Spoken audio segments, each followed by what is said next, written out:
took us by surprise. That was not something that we saw coming. You know, they called us, and you know, it happened very fast and happened not too long ago. So still working through all roster type of things. I always have to be mindful of our players and our players' development, and you know, I want to make sure that I'm always doing what's best for our players and of course our team. But you know, with young players, I'm always thinking about last week making the change to Dylan. You have to think long and hard about that, because these are young players that you're so invested in their development. So I'll let the week play out and make a decision later on that. Trade took us by surprise. It ain't took you by surprise. You the head coach. You supposed to coach whoever on the team, and whoever put on the field, whoever is the best player at the position. Just because you don't like Shedeur, or you supposedly developing Shedeur, come on, bro. I'm just not quite there yet, Mary Kay. We're just not there yet. But we gotta play better. That goes on me. That's on me. That's on me. It's just like, bro, you keep saying the same thing over and over and over, man. When is that not gonna be enough? That's what I want to know. They can say Kevin a good coach all they want, man. This man ain't no good coach. They be trying to promote their articles and stuff. So it would be a mess, dog. Yeah, what I wanted to get to before that threw me off. I got you. It is a mess. So it would be a mess, dog. Man, it's a mess. Listen. All right, what's messy about it? What's messy is you had a plan at quarterback, and then you switched multiple times. You wasted all of camp. Okay, here's the thing. Camp. Does Gabriel give us a better opportunity than Joe Flacco? Yes, I say yes. And that's why you screwed it up, because he should have been getting the number one reps at the start. He should have started the season. If you were going to trade Joe by week 5, then that's why it's a mess. It is a mess. So it would be a mess, dog. Man, it's a mess. Listen. All right, what's messy about it? What's messy is you had a plan at quarterback, and then you switched multiple times. You wasted all of camp. Okay, here's the thing. Camp. Does Gabriel give us a better opportunity than Joe Flacco? Yes, I say yes. And that's why you screwed it up, because he should have been getting the number one reps at the start. He should have started the season. If you were going to trade Joe by week 5, then that's why it's a mess. Y'all hit that like button, man. That's why I said I don't even see. They just wasted a whole training camp trying to figure out this fake quarterback competition that they made a whole Cleveland Brown made a whole quarterback under center segment for their YouTube channel to draw viewers in, because they were using Shedeur, and they ain't got neither one of the quarterbacks they were trying to make the starter. They just traded Joe Flacco and then traded Kenny Pickett before, because he had a hamstring injury. And then you stuck with Dylan Gabriel, and then you don't want to play Shedeur. So then you about to sign Bailey Zappe from the practice squad, make him second string, and have Shedeur stay at third. Then you got to worry about Deshaun Watson coming back. Then what you gonna do? Then what you gonna do? You gonna cut Bailey Zappe and put him back on the practice squad? Today, it was bizarre. Kevin actually looked shaken to me today. I mean, to come out and say this trade was a total surprise, my gosh, it just does not speak well. They're flying by the seat of their pants. They're going into Pittsburgh, which two guys who've never won a game. It's just totally bizarre. But you know, we see this happen. This unfolds every year with this team. It's just happening so much sooner this year. Man, this team got a losing mentality, man. I don't know what they doing. I don't know what they doing, man. I thought it was a formality. I was surprised. I don't know what the holdup is. I thought it was a formality. I thought he would come out and say, yes, Shedeur's number 2, and we'll decide about our number 3 later in the week. But he cast doubt on it, and I was surprised by that. I was surprised. Man, you ain't surprised. You happy. You happy, Tony G. You happy, man. I don't think he was consulted. Emmett, do you think he was consulted before AB pulled the trigger? No, I think he was told that, and again, it's just what I believe. No inside knowledge of it, but I think he was told, "Hey, we got an offer from Cincinnati. We're going to take it." So if Kevin has to consult Andrew on a decision to change quarterbacks or left tackles, why doesn't Andrew have to consult Kevin when he trades the veteran winning quarterback on his team away? I fully believe that Kevin decides the depth chart, AB decides the roster, and that was a roster move. Did it sound to you like Kevin was bothered by the decision? Yeah. Me too. Was he bothered? Because now Shedeur getting closer and closer. That's why he bothered, because he don't want to play Shedeur. Man, Jerry Judy should have been traded. He ain't did nothing. Man, look here. Shedeur getting closer and closer to playing, and Kevin don't want him to play. As long as I had Joe Flacco, I was good.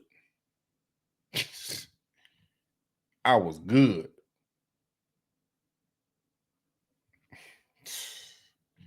Look here. Pittsburgh, but next week, when the Browns, Gabriel now looking over his shoulder. This week they're in Pittsburgh, but next week, when the Browns return home, first interception, first incompletion. There is a large contingent of Shedeur Sanders fans out there. Do you think that will affect Dylan Gabriel at all? I don't think it'll affect him, but I think it will exist. Gabriel's probably a loser in this for that reason, because now Shedeur's right on his heels and his huge contingent of fans, but he doesn't seem affected by it. At least he didn't on the field. He played through it. But you're right. We're gonna hear chants for Shedeur as soon as he throws it, and he hasn't even thrown an interception yet, and you know it's coming. Look, Tony G already know what's up, because Dylan Gabriel can't handle that pressure, man. He ain't never been in that pressure. Not like the way Shedeur been in that pressure. Yeah, man, they crazy. They about to take Deshaun off IR. Man, if we don't know who office Myles Garrett say Shedeur was in, but I'm pretty sure it was Kevin's or maybe Tommy Reese. I don't know. Maybe, but he said coach's office right there. So it got to be Kevin. That's what I'm thinking. And maybe Kevin telling Shedeur the wrong thing on purpose. I don't know.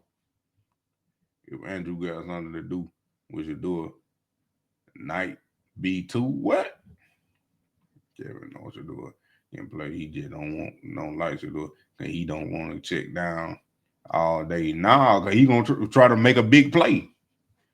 We ain't fan. We fan. Y'all not going to keep Shedeur trying to. We fire immediately cease. Already developed. Yup, he said he ready. The Bulls are curing up. Shedeur chant on the way. Look, I'm telling you, they trying to change that narrative. Man, I don't know if Kevin going nowhere.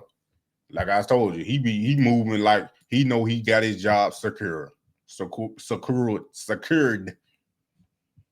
country folk. Bear with me. Look. The way it looking, Njoku next, because he on the last year of his contract. But the trade don't make no sense. Because now you just added $19 million on the books. Because like I said, they must be about to trade Deshaun Watson or something. They got somebody. I don't know. They got somebody somewhere. Cause I'm trying to figure out where they found that money at. I don't know. It's all confusing. But this what I was talking about earlier. This is a different tank job than before. And the reason I say that is when they tanked in the Hugh era, they didn't have the young players really to develop. They weren't as good as these young players. This is a more sophisticated tank job because these rookies are good. And you're not going to win with all rookies. Everyone knows that. So just play the rookies. You're not going to win with 2 rookie quarterbacks who have never won a game before. You're not going to win anything. But you could justify it by saying we're trying to develop the young guys.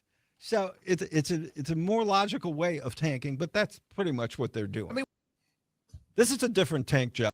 Man, Tony trying to switch all up about what he was saying about Shedeur, Dylan Gabriel, the guy. Now you want to switch up because Joe Flacco gone and Gabriel didn't look all that. He ain't really impressed. He just game managed and did what Kevin wanted him to do, supposedly, but overthrowing players, and especially in critical situations. I broke that down. I broke that film down last night. If y'all was here, I appreciate y'all. But yeah, man, Cody, you right. They scared of Shedeur, man, in more ways than one. Because they know he's good and they know what he been doing in practice. Because, like, we can't see it. They know what he been doing in practice. They know Dylan Gabriel. They know they trying to force Dylan Gabriel to be that third first-round pick. Because that's what they were treating him, like a first-round pick. That's why I said third first-round pick. They trying to treat him so good and give him all the opportunities before he gonna go out there and S the bed and mess it up. Then Shedeur. There it is, the whole Huntington Bank, Cleveland Browns, Lord fans gonna be screaming 12. I'm telling you, these folk, man. You just think back of that. Everyone got what they wanted. Andrew Berry, another precious 5th-round draft pick he gets. Flacco gets a chance to play with a pretty good offensive team. Shedeur moves up a notch, and Shedeur's fans get hungrier to see him. Tony, Shedeur also will get something he hasn't gotten. That's real reps in practice. Yeah. We won't see him. But, if Gabriel was getting them with Flacco, the number 1 quarterback, it stands to reason Shedeur will get some.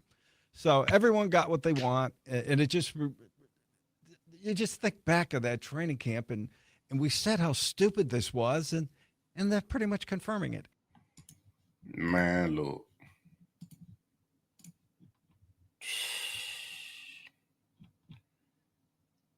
This team get weirder and weirder. When you think they couldn't get too much weirder, they get weirder. And you don't know what they doing. Like I don't say, they wasted a training camp on a quarterback competition that never was. It's like, bro, you ain't trying to develop nobody. You ain't trying to do nothing. A sophisticated tanking. Let's see what this man's saying. Hold on.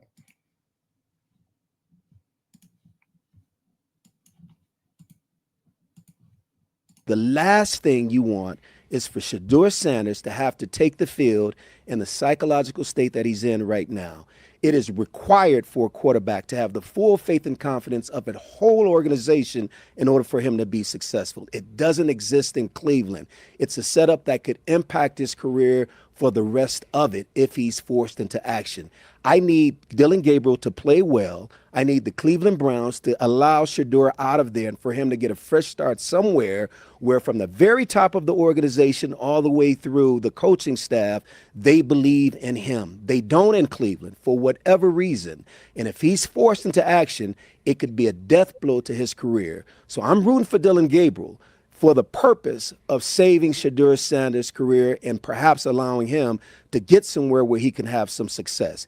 It's the one position in football and perhaps the one position in sports where in order to have any hope of being successful, the owner, the general manager, the coach, and the guys in that huddle have to have full faith and confidence in you. Without that, you have no chance. With it, you have a shot. It's no guarantee, but without it, I can guarantee you have no chance. I don't believe none of that.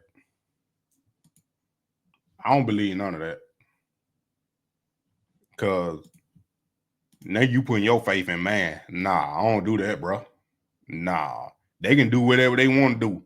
Cause them ain't the ones I got to answer to. They just controlling this right now. They ain't the end all be all. No. They don't have to have all the faith in Shedeur. They just need to let him play.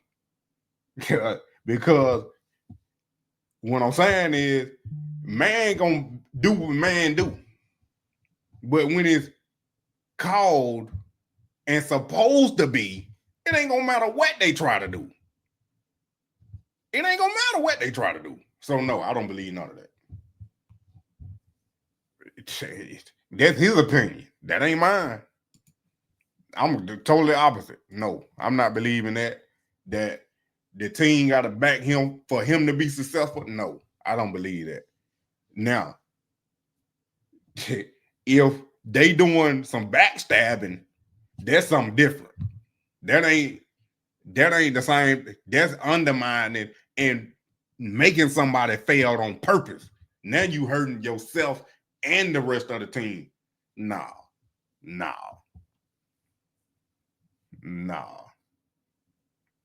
I don't know what they're gonna do, man. Like I said, I told my mom, we ain't gonna find out really what's going on till next week. We gonna see if Bailey Zappe get moved up to the active roster. What's gonna happen with Deshaun and Shedeur? Is he really gonna be number 2 or what? We don't know. We ain't gonna really know until we get a full week into this thing and it cleared up. Everything done settled down, and then we on to the next game, and then we actually gonna see. Spotlight on the super computer. Ain't no spotlight on none of it. The spotlight is always on Shedeur. It don't matter what he at. If he first string, second string, third string, fourth string, it don't matter what string Shedeur is. The spotlight on him. They ain't going to the car lot interviewing Shedeur, asking him about the trade. I mean, Dylan Gabriel. Ain't nobody going viral talking about Dylan Gabriel.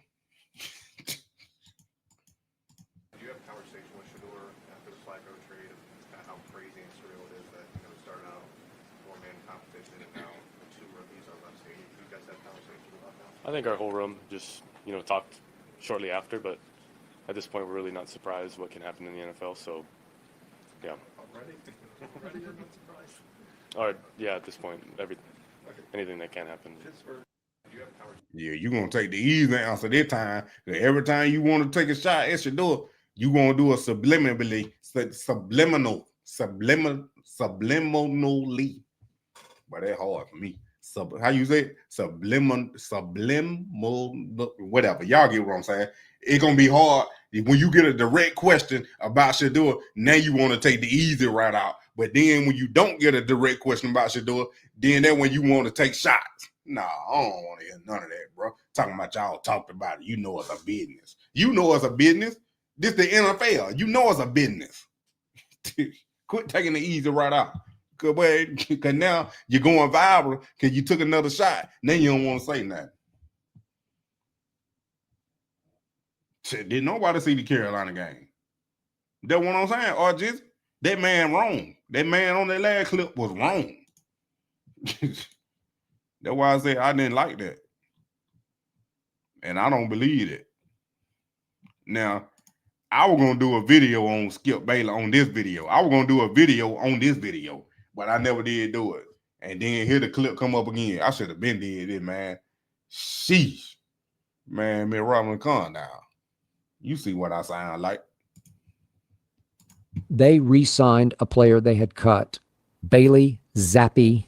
They did that to Shedeur Sanders. They went and signed Bailey Zappe because I promise you, Kevin Stefanski, the notorious Kevin Stefanski, who did in Baker Mayfield, did in Shedeur with Bailey Zappe. Stefanski idolizes Belichick, and Stefanski's thinking to himself, if Belichick loved this kid, I should love this kid. Stefanski has no use for Shedeur Sanders. No use. That was an ownership. That was a Jimmy Haslam special. There was a report this past week in ESPN Cleveland that a lot of the practice snaps are now being split between Flacco, of course, Dylan Gabriel, and Bailey Zappe, and that Shedeur is mostly watching. He clearly values Bailey Zappe over Shedeur Sanders. My point to you is that Shedeur is still stuck in hell in Cleveland. Should have been the first overall pick, and now he can't get on the practice field even for the scout team in Cleveland, freaking Ohio. I'm sorry, it just makes me sick. I'm telling you, man, look here. If they make Bailey Zappe quarterback 2, you talking about a city they about to go crazy. Everybody on the internet already, this man was muted and didn't say nothing and was going crazy. Think about it. Bailey Zappe come from the practice squad and skip QB3 and go straight to 2 just because they don't want to play Shedeur. This is ridiculous, man. I'm telling you right now.